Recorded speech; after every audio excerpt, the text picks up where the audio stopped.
बिस्मिल्लाहिर्रहमानिर्रहीम अस्सलाम वालेकुम। This is Asad national book foundation class 12 mathematics में एक्सरसाइज 3.7 में आज हम क्वेश्चन नंबर 8 से लेकर 13 तक सॉल्व कर देंगे। ठीक है, अगर आपको कंप्लीट इसी बुक्स की वीडियोस चाहिए तो डिस्क्रिप्शन में मैंने लिंक दिया है, आप लोग लिंक पे क्लिक कर दीजिए तो आपको इसी बुक्स की सारी वीडियोस सीक्वेंस में और चैप्टर वाइज भी मिल जाएगी। तो यहाँ पे क्वेश्चन है, हम डिफरेंट इंटीग्रल फाइंड कर देंगे इसी फंक्शन का। इंटीग्रल है from 2 to 4 x² + 8 divide by x²। ठीक है, तो यहाँ पे देखो, इसकी हम सबसे पहले सिंप्लीफिकेशंस कर देंगे कि इसको मैं कैसे सिंप्लीफाइड कर सकता हूँ। तो इसको मैं ऐसे सिंप्लीफाइड कर दूँगा कि x² जो है ये डिवाइड कर दूंगा x² + 8 को। इस तरह मैं लिख सकता हूँ x² by x² into 8 by x² dx। मतलब अलग अलग मैंने लिख दिया। फिर मैं इसकी कैंसलेशन कर सकता हूँ, मैं इनको कैंसिल कर दूंगा। ठीक है, तो इसकी कैंसलेशन के बाद आ जाएगा 2 to 4 1 + 8 बाई x² dx। ठीक है, फिर इसको मैं इस तरह लिख सकता हूँ कि इस पे सम रूल अप्लाई कर दूंगा। अलग अलग integral low, integral 2 to 4 1 dx और plus integral 2 to 4 8 by x² dx। तो ये x ऊपर हम ले जा सकते हैं। 1 का इंटीग्रल क्या है, 1 का इंटीग्रल x है, तो यह जाएगा x 2 to 4 और दिया जाएगा इंटीग्रल 2 to 4 8 x⁻² dx। ठीक है, तो इसको मैं इस तरह लिख सकता हूँ कि इसका इंटीग्रेशन ले, इसकी लिमिट आप लोग पुट कर सकते हैं। x की जगह एक दफ़ा 4 लगा दो और एक दफ़ा 2 लगा दो। अपर इंटीग्रल लगा दे, अपर इंटीग्रल 4 है, अपर इंटीग्रल्स की वैल्यू 4 है लिमिट्स की, और लोअर लिमिट्स की वैल्यू 2 है। तो ये जाएगा 4 - 2 और ये 2 फॉर्मूले में है। इसका इंटीग्रेशन क्या आ जाएगा, 8 कांस्टेंट है, इसको बाहर निकालो, x⁻² + 1 डिवाइड बाई -2 + 1 ये आ जाएगा। पावर के साथ 1 ऐड कर दो और इस तरह डिवीजन में भी लिख दो और साथ में बाउंड्री भी लगा दो। तो ये आ जाएगा 2, ये आ जाएगा 8। अच्छा, यहाँ से आ जाएगा x⁻−1, x⁻−1 डिवाइड बाई -1। तो ये माइनस और माइनस जो है ये माइनस प्लस माइनस हो जाएगा। कहने का मतलब ये है कि इसको मैं लिख सकता हूँ इस तरह 2 - 8 into 1 divide by x into 2 to 4। मतलब x की जगह ये जो x⁻−1 है इसको मैं वापस डिवीजन में ले गया और इसका पावर नेगेटिव है तो पॉजिटिव हो जाएगा। अब मैं x की जगह एक दफ़ा 4 लगा दूंगा और एक दफ़ा x की जगह 2 लगा दूंगा। तो ये 2 अपनी जगह पे लिख दिया, -8 x की जगह 4 लगा दो, 1 डिवाइड बाई 4 1 डिवाइड बाई 2। तो यह जाएगा 2 - 8। इसका एलसीएम ले, इसका एलसीएम आ जाएगा, या एलसीएम नहीं लेना चाहते तो डायरेक्ट 8 मल्टीप्लाइड कर दो। तो 8 जब मल्टीप्लाइड हो जाएगा 1 और 4 -1 और 2 के साथ, तो ये जाएगा 2 - 8 divide by 4 plus 8 divide by 2। तो 8 को 4 पे डिवाइड कर दो, तो ये जाएगा 2 - 2 + 4। तो ये दोनों कैंसिल हुआ, इसका आंसर आ गया 4। This is our final answer. ठीक है, तो यहाँ क्वेश्चन नंबर 9 को देख लो। Integral -1 to 2 and 3 to 4 3/4 x - cos πx dx।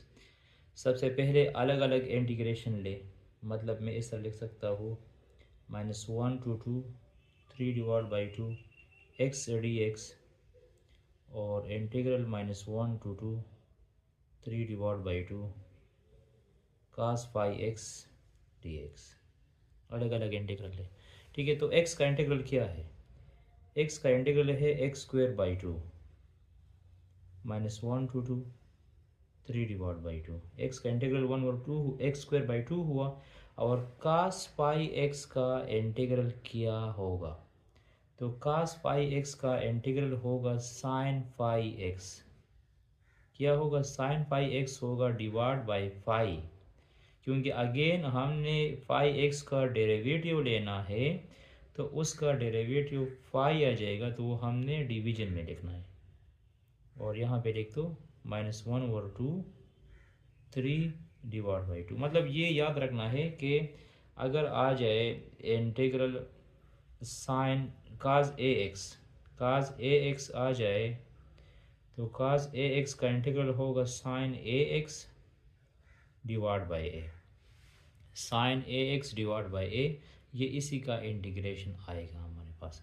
तो यहाँ पे कास की जगह ए की जगह फाई आ चुका है, कास की ए की जगह क्या चुका है? फाई आ चुका है, तो यहाँ हम फाई लिख देंगे, ठीक है। अब इसमें अपर और लोअर लिमिट पुट करो। ये 2 जो है ये कांस्टेंट है, इसको इस तरह लिखो, बाहर लिखो, इस तरह कर लो कि एक्स की जगह एक दफ़ा 3/2 लिख दो, 3/2 स्क्वायर -1 ओवर 2 3/2। एक्स की जगह एक दफ़ा क्या लिखो, यहाँ पे स्क्वायर भी है, ठीक है। एक्स स्क्वायर 3/2 लिख दिया, फिर -1 और 2 ये स्क्वायर है, सॉरी ये स्क्वायर हुआ। और यहाँ पे एक्स की जगह पाई जो है ये कांस्टेंट है, तो 1 और पाई को बाहर निकालो, साइन पाई एक्स। तो एक्स की जगह क्या लिखो?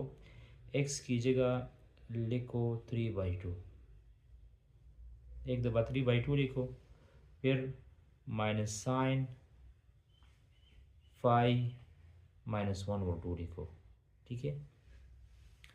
तो इससे क्या जाएगा? 1 और 2 9 डिवाइड बाई 4 -1 डिवाइड बाई 4 ये जाएगा, और -1 डिवाइड बाई 5 ये जाएगा कास साइन 3π/2 3π/2, और ये माइनस बाहर आ जाएगा, ये प्लस हो जाएगा, साइन 5 डिवाइड बाई 2 आ जाएगा, ठीक है। क्योंकि ये और फंक्शन है, हम इससे माइनस को बाहर लिख सकते हैं, ठीक है। तो यहाँ पे 1 और 2 अपनी जगह पे आ गया, इसका एलसीएम 4 हुआ, 9 -1, ठीक है, -1 डिवाइड बाई 5।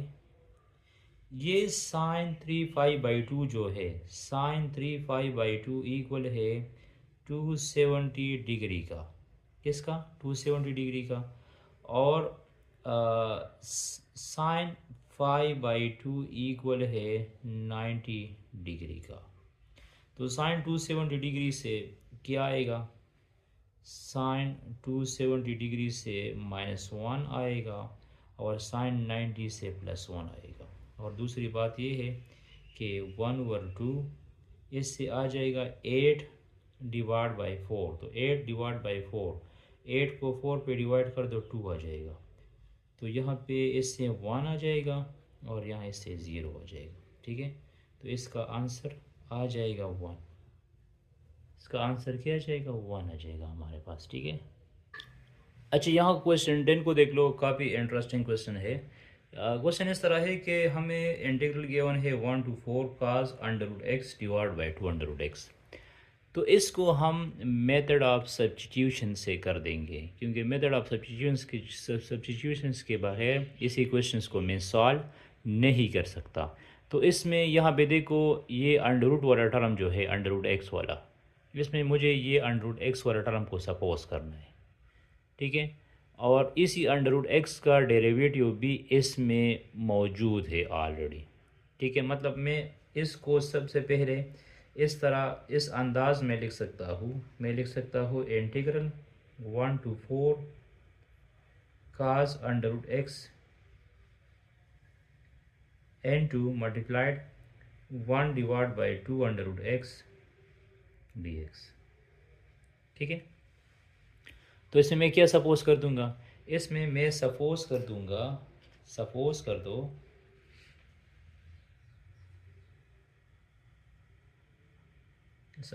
दो कि u या v is equal to under root X. आप इसको टी भी सपोज कर सकते हैं, यहाँ आप टी भी लिख सकते हैं, u भी लिख सकते हैं, v भी लिख सकते हैं। ठीक है, तो यहाँ मैंने v को सपोज किया अंडर रूट एक्स, v को मैंने क्या सपोज किया, अंडर रूट एक्स सपोज किया। अच्छा, सपोजिशन के साथ साथ जब मैं इसको v में कन्वर्ट कर दूंगा ना, तो v के मुताबिक फिर ये बाउंड्री भी चेंज होगी। ये तो बाउंड्री है अपर लिमिट की और लोअर लिमिट की अंडर x की फॉर्म में। तो जब मैंने v को चेंज करना है, x को चेंज करना है v में, तो उसके साथ ये लिमिट भी चेंज होगा। तो फिर v के मुताबिक ये वाला ये वैल्यू क्या आएगी, लोअर लिमिट की वैल्यू क्या आएगी, अपर लिमिट की वैल्यू क्या आएगी। तो इसके साथ साथ हमने ये भी चेंज करनी है। तो सबसे पहले चलो हम इसको चेंज करते हैं। तो फॉर अपर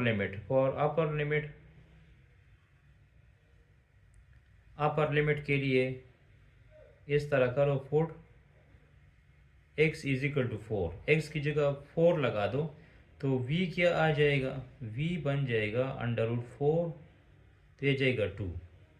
तो मतलब अपर लिमिट की वैल्यू आ जाएगी क्या,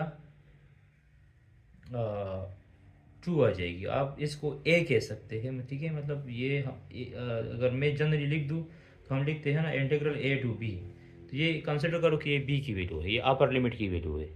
फिर x की जगह हमने पुट करना है 1, x की जगह क्या पुट करना है 1। नो, फॉर लोअर लिमिट के लिए, लोअर लिमिट के लिए इस तरह करो कि v की जगह 1 लगा दो, तो v आ जाएगा 1। कहने का मतलब ये है कि फिर इस 1 की जगह तो 1 आएगा और 4 की जगह 2 आ जाएगा। ठीक है, अब यहाँ पे देखो मैंने v को क्या सपोज किया है, मैंने v को अंडर रूट एक्स सपोज किया है। तो v को मैंने अंडर रूट एक्स सपोज किया है, और इसको मैं इस तरह भी लिख सकता हूँ v is equal to X power 1 और 2। तो इसका डेरिवेटिव ले, टेक डेरिवेटिव, इसका क्या ले, डेरिवेटिव ले, तो ये आ जाएगा d v upon d x, d by d x, x power 1 और 2। इस पे पावर रूल अप्लाई करो, d v upon d x 1 और 2 आ गया जाएगा, 1 और 2 माइनस 1, तो इससे आ जाएगा 1 और 2 एक्स पावर माइनस 1 और 2, और ये जब बिलो चला जाएगा तो ये जाएगा 1 और 2 अंडर रूट एक्स, 1 और 2 अंडर रूट एक्स आ जाएगा हमारे पास। सही, तो कहने का मतलब ये है। और यहाँ पे देखो मैं लिख दूंगा d v by d x, d v by d x is equal to 1 divide by under root 2x, तो ये डी एक्स ऊपर चला जाएगा, तो डी वी आ जाएगा d x divide by 2 under root x, क्या जाएगा d x divide by 2 under root x आ जाएगा। तो अब यहाँ पे देखो ये सारी वैल्यूज़ हमने यहाँ पे रिप्लेस करनी है। ये जो इंटीग्रल मैंने लिखा है, integral 1 to 4, integral 1 to 4 cos under root x d x divide by 2 under root x. ठीक है, तो यहाँ पे देखो अंडर रूट एक्स को मैंने क्या सपोज किया है। अच्छा, यहाँ पे देखो पहले लिमिट को चेंज करो, 1 की जगह तो 1 आएगा और 4 की जगह 2 आ जाएगा, क्योंकि v के मुताबिक अपर लिमिट की वैल्यू 2 है और लोअर लिमिट की वैल्यू 1 है। एक बात ये है। फिर आ जाएगा cos under root x, under root x की जगह लिख दो v, क्योंकि अंडर रूट एक्स को मैंने क्या सपोज किया है, वी सपोज किया है।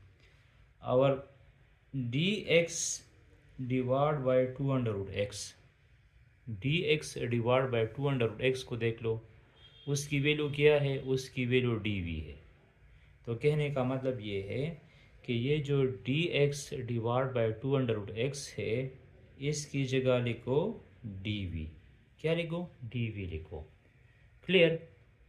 अब इसका कास का इंटीग्रेशन ले, तो कास वी का इंटीग्रल क्या होगा, कास वी का इंटीग्रल होगा साइन वी, ठीक है, और यह जाएगा 1 to 2। तो कहने का मतलब ये है कि यह जाएगा साइन 2 माइनस साइन 1। तो साइन 2 साइन 1 ये आंसर भी आप लोग लिख सकते हैं, ये इसका एग्जैक्ट आंसर है। कैलकुलेटर से इस तरह कर दो कि साइन 2 फ्रेश कर दो, तो ये आपको अप्रॉक्सीमेटली 0.909 देगा। और साइन 1 जब फ्रेश कर दोगे तो ये आपको अप्रॉक्सीमेटली 0.8141 ये देगा। तो इससे अप्रॉक्सीमेटली आ जाएगा 0.067, ये आंसर आपको मिल जाएगा। ठीक है, तो इंटरेस्टिंग क्वेश्चन है।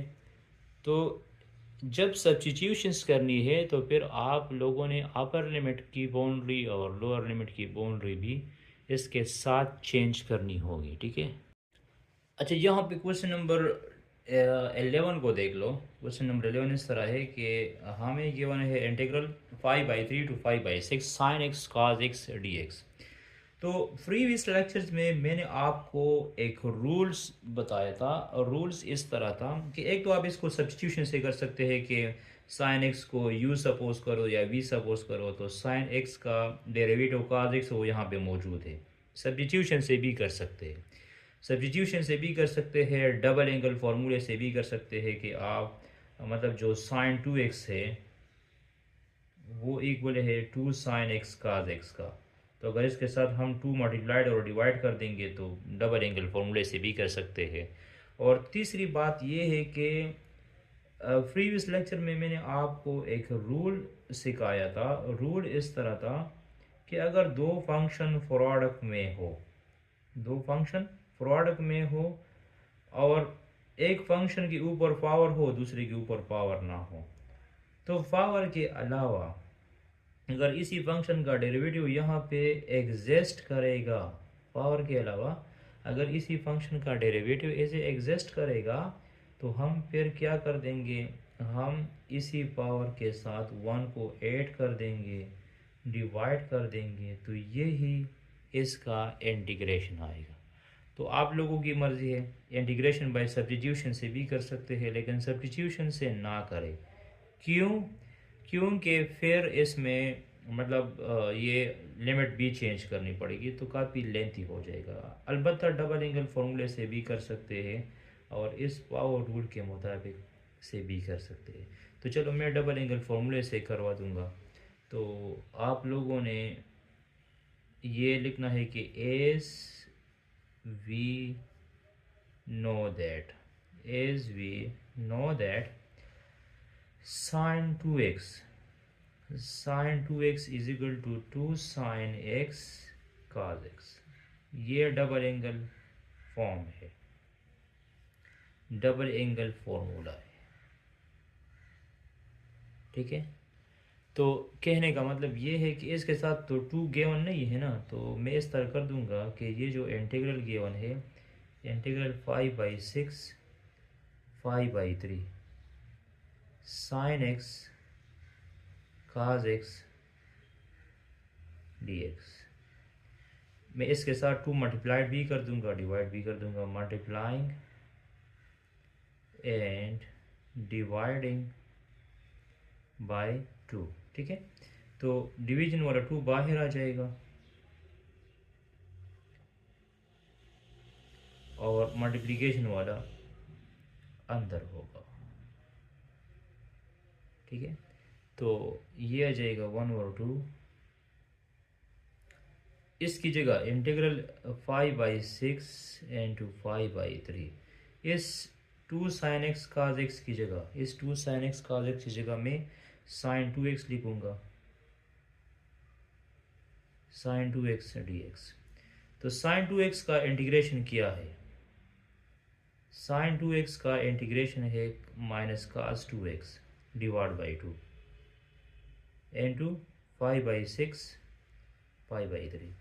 तो ये बाहर आ जाएगा 1/4 आ जाएगा, इस तरह आ जाएगा cos 5/3 cos 2 5/3 माइनस cos 2 5/6। ठीक है, तो इससे आ जाएगा 1/4 cos 2 5/3 माइनस cos 5/3, क्योंकि ये डिवाइड हो जाएगा। तो cos 5/3 से 60 है, ये 1/2 है, और cos 2 5/3 जो है इससे क्या जाएगा हमारे पास, तो इसको हम मतलब डिग्री में कन्वर्ट कर देंगे। तो 2 multiplied by 80 divide by 180 divide by 3, क्योंकि 5 की जगह हम 180 लिख सकते हैं। तो इससे आ जाएगा 60। तो cos 2 5/3 इक्वल है 120 डिग्री का।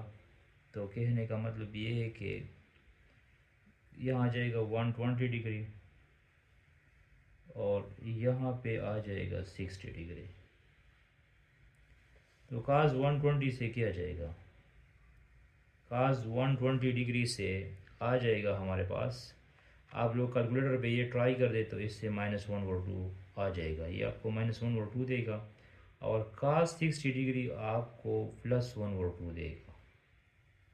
तो इसका मतलब LCM ले, -1/2 और -1/2, इसका LCM 2 हुआ, -1 -1, तो इससे आ जाएगा -1/4 -2/2, तो इससे आ जाएगा 1/4, इससे क्या जाएगा 1 डिवाइड बाई 4 आ जाएगा। तो यही इसका फाइनल आंसर है। ठीक है, हमारे पास